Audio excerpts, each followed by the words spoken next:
Bonjour Cassandra. Bonjour. Alors, pour ceux qui n'ont pas vu la précédente émission, tu es maintenant la nouvelle responsable du centre LPO Aquitaine, oui. Le centre de soins LPO Aquitaine. Est-ce que tu peux te présenter rapidement ?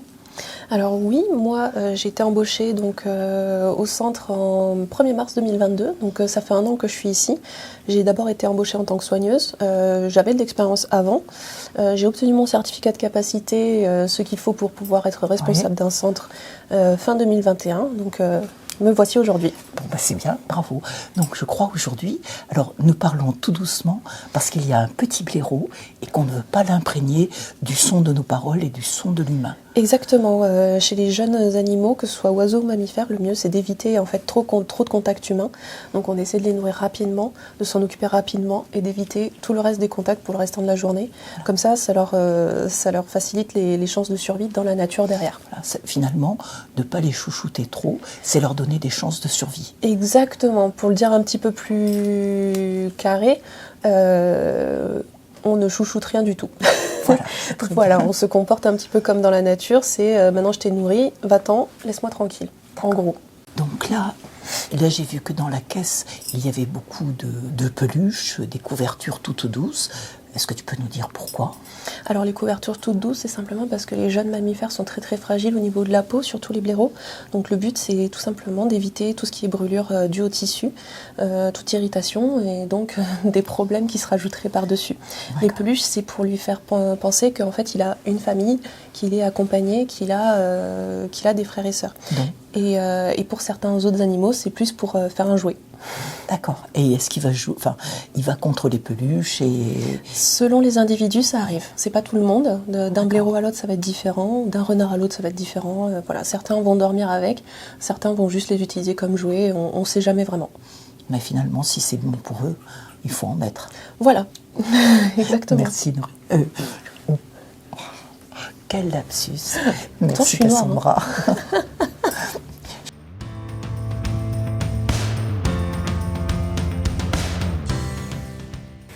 Bonjour Clara. Bonjour. Tu es soigneur au centre LPO. En quoi consiste ton travail ? Alors là actuellement je suis en service civique. Du coup mes missions principales ça va être m'occuper de la nurserie. Donc par exemple en ce moment on a le biberonnage de 3 petits écureuils. Et sinon si c'est par exemple l'hiver et qu'il n'y a pas d'animaux en nurserie, on va être sur tous les autres secteurs, donc à faire les nourrissages, le nettoyage, et on va aussi aider les soigneurs et la vétérinaire pendant les soins, l'administration des traitements, les choses comme ça. Et pourquoi ce choix de faire un service civique et au centre de soins LPO ? Alors en fait j'ai vu l'offre de service civique ici et je me suis dit c'est... Enfin, en fait, c'est ma première expérience ici. J'avais jamais fait de centre de soins avant, donc je voulais voir et j'ai toujours aimé les animaux sauvages. Et là, je me suis dit, j'ai vu l'offre, je me suis dit c'est bon, c'est pour moi. Et après, du coup, j'ai postulé et j'ai été prise. Donc, et puis la LPO, c'est une grande organisation qui est reconnue, c'est une grande association. Donc, je trouvais ça super bien de voir aussi ce qu'ils faisaient concrètement, puisque je connais de nom, mais j'étais jamais venue voir. Donc voilà. Bon, et ça te plaît ? Oui, beaucoup.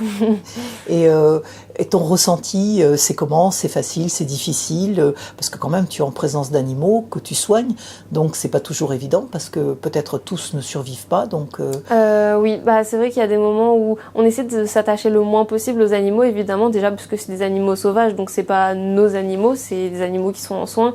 Mais c'est vrai que forcément, si on les voit plusieurs mois, on va s'y attacher, donc il y a des moments, c'est un peu difficile.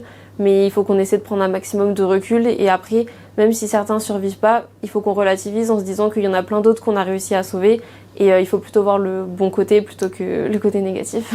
Donc finalement, tu es un soigneur optimiste et qui se donne pour mission de faire au mieux pour remettre les animaux en liberté, c'est ça ? Exactement. Merci Clara. Merci.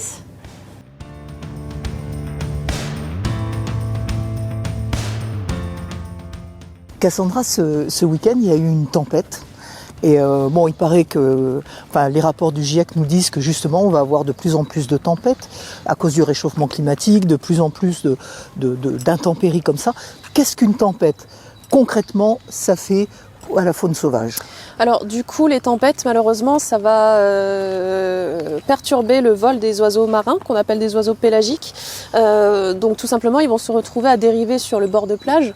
Donc forcément, ils vont pas pouvoir retourner en mer, ils vont s'affamer, ils vont maigrir. Et malheureusement, ce qui se passe souvent, c'est qu'il y a énormément de mortalité. Ce sont des animaux qui, même quand on arrive à les récupérer en centre de soins, la plupart du temps, la quasi-totalité du temps, c'est déjà trop tard. D'accord, parce que en fait, c'est quand on peut les attraper, c'est déjà trop tard certainement, c'est ça? Très certainement, exactement. Oui. Voilà, c'est ça. Et bon, il n'y a pas que il y a des tempêtes, mais je sais pas. Là, par exemple, on a vu qu'il y a une tortue qui est arrivée. Oui. Est-ce que c'est la tempête aussi? Alors pour le coup, pour cette tortue, ça doit venir d'ailleurs, puisque ce ne sont pas forcément des tortues françaises, c'est au moment des migrations ou les jeunes des migrations dans la mer que les jeunes se perdent un petit peu, donc forcément ils arrivent aussi au large de nos côtes, donc on reçoit que des juvéniles puisque les adultes savent où aller. Donc là le but ça va être pour nous d'agir seulement en tant que point relais. Ce sont des jeunes qui sont encore en bonne santé, qui ont peut-être pas mangé depuis très longtemps, mais pour une tortue c'est pas trop grave, et que du coup on va pouvoir faire rapatrier vers l'aquarium de La Rochelle.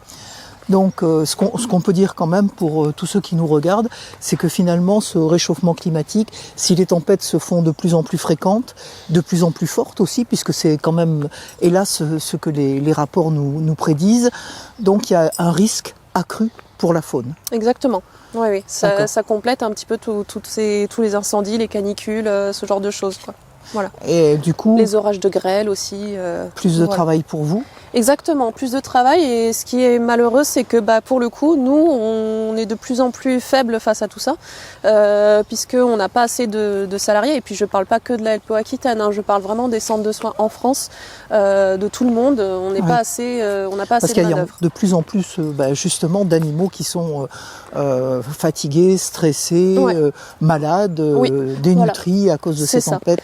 Voilà, qui s'augmentent en plus de ceux qui arrivent de toute façon de plus en plus à cause grâce plutôt à la sensibilisation des humains, quoi. D'accord. Et est-ce qu'on peut dire que certaines espèces vont être menacées encore plus que la menace anthropique? Malheureusement, oui, c'est le cas. Donc, énormément d'espèces. Donc, 2 petites conclusions. Si possible, limiter le réchauffement climatique. Exactement, avec tous les petits gestes qu'on essaie de mettre en œuvre chacun au quotidien, puisque ce sont les petits gestes qui font des grandes œuvres. Des grandes choses, oui. Ouais.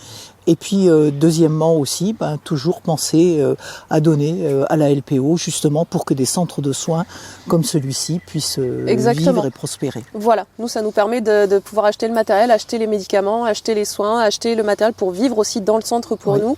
Voilà, tout ça pour pouvoir aider la faune sauvage. Donc, n'hésitez pas, et puis pensez au centre de soins LPO. Merci pour eux. Merci beaucoup. Le saviez-vous ? Vous pouvez aussi regarder nos émissions directement dans votre salon sur votre télévision connectée via YouTube. Comment ça marche ? Téléchargez l'application YouTube, connectez-vous, abonnez-vous à notre chaîne.